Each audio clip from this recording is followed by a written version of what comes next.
নমস্কার। আজকে Tarapada educational ইনস্টিটিউশনের B Ed কলেজের পক্ষ থেকে আজকে এই সভা মঞ্চে উপস্থিত শ্রদ্ধেয় আমাদের সকলের শিক্ষক তথা এই বিএড কলেজের অনার সম্মানীয় সুকুমার দে মহাশয় আমাদের মঞ্চে উপবিষ্ট রয়েছেন। বিশিষ্ট সমাজসেবী চিত্তরঞ্জন দেবনাথ মহাশয় উপস্থিত রয়েছেন। বিশিষ্ট সমাজসেবী প্রতিমা মণ্ডল উপস্থিত রয়েছেন। আমাদের পার্শ্ববর্তী নবদ্বীপ জাতীয় বিদ্যালয়ের প্রধান শিক্ষক সম্মানীয় মদন মোহন মণ্ডল মহাশয় উপস্থিত রয়েছেন। ডক্টর সুপ্রিয় নাথ উপস্থিত।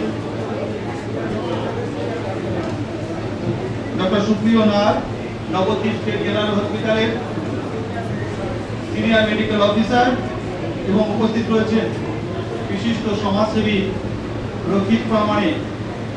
সম্মানীয় সভা মঞ্চ তথা আমাদের এই মঞ্চের সামনে উপবিষ্ট রয়েছে বিভিন্ন স্তরের শিক্ষক শিক্ষিকাবৃন্দ উপস্থিত রয়েছেন।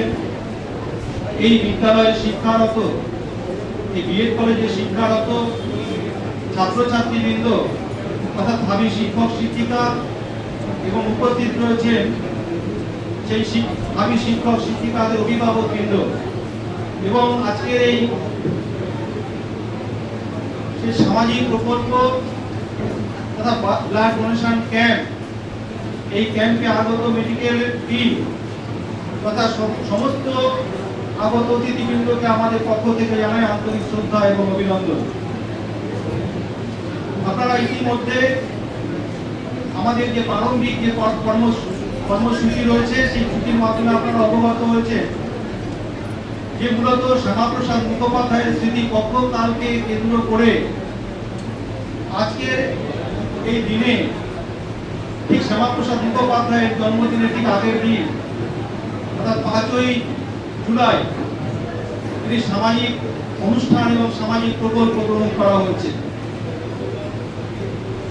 ভারতবর্ষের ইতিহাসে শ্যামাপ্রসাদ মুখোপাধ্যায় বহু আলোচিত নাম হলেও বিগত দিনে বাঙালি তথা বাংলার সম্মান রক্ষাকারী, এই পশ্চিমবঙ্গ রক্ষাকারী, যে পশ্চিমবঙ্গের বুকে দাঁড়িয়ে আজকে আমরা ভারতীয় হিসেবে গর্ববোধ করি, ভারতবর্ষের বাঙালি হিসেবে গর্ববোধ করি, সেই বাঙালি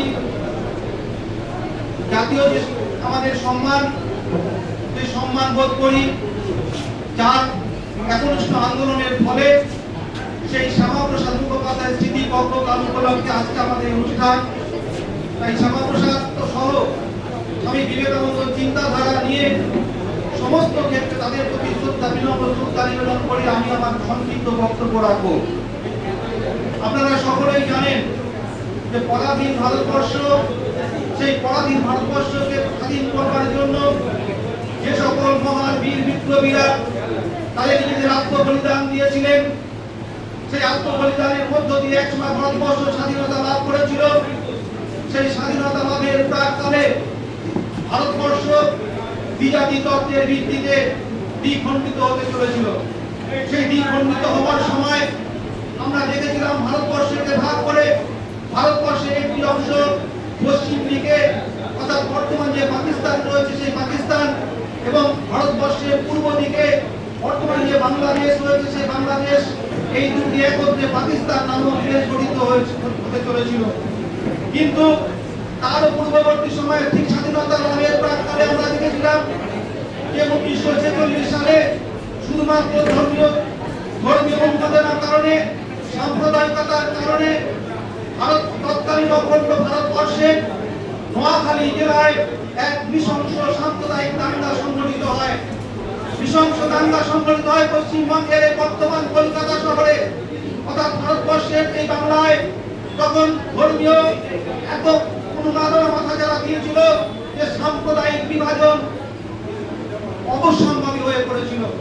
সেই সময়ে সম্পূর্ণ বাংলা এই পাকিস্তানের সঙ্গে যুক্ত হওয়ার যে যখন হতে চলেছে সেই সময় শ্যামাপ্রসাদ মুখোপাধ্যায় সেই আন্দোলনকে রুখে দাঁড়ান যে ভারতবর্ষ যদি ধর্মের কারণে যদি দ্বিখণ্ডিত হয়, ভারতবর্ষের মুসলিম সংখ্যাগরিষ্ঠ অংশ নিয়ে যদি পাকিস্তান সংগঠিত হয়, তাহলে সেই সময়কার প্রস্তাবিত পাকিস্তানে যে সকল সংখ্যালঘু হিন্দুরা রয়েছে তাদের জন্য কেন আলাদা ভূখণ্ড পাওয়া যাবে না।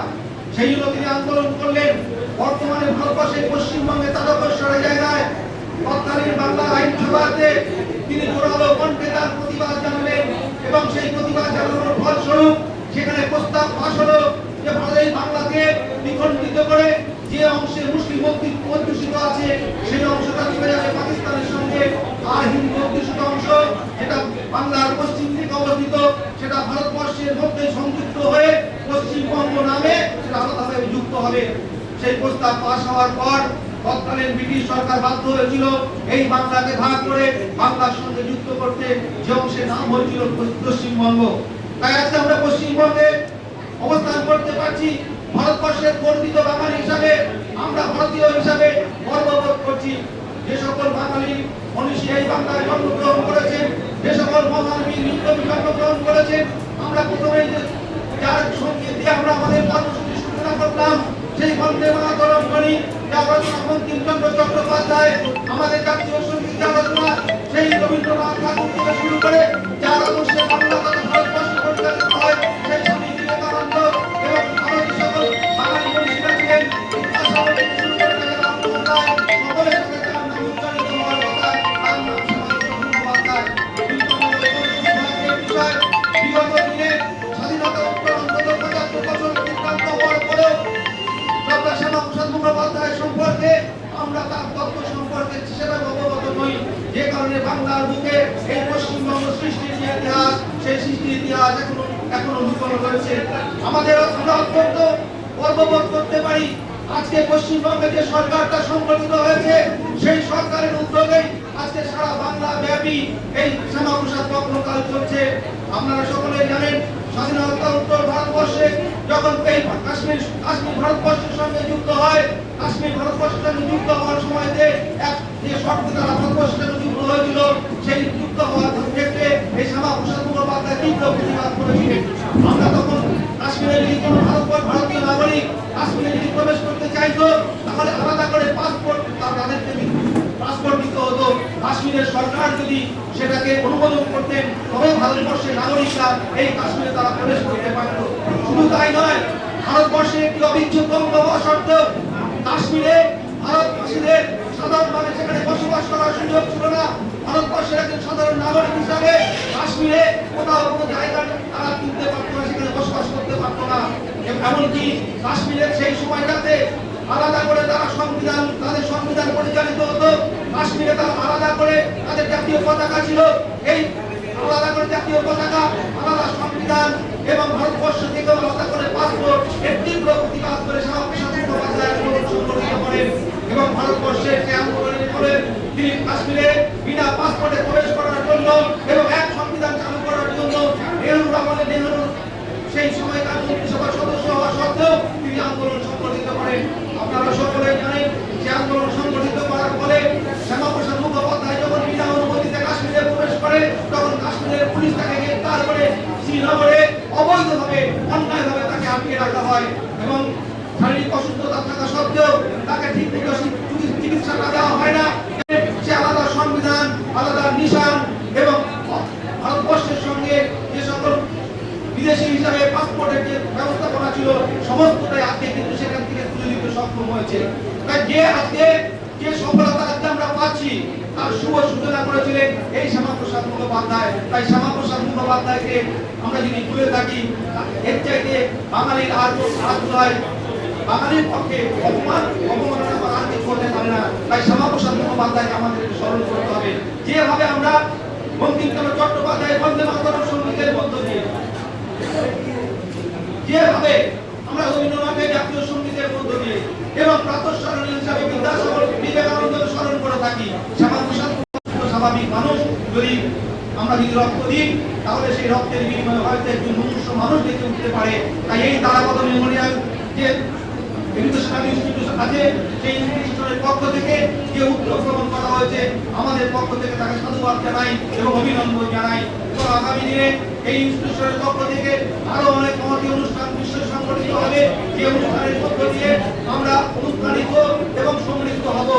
সবচাইতে বড় কথা, যে জাতি সবচেয়ে বেশি অগ্রগতি লাভ করতে পারে তার মাধ্যম হচ্ছে শিক্ষা।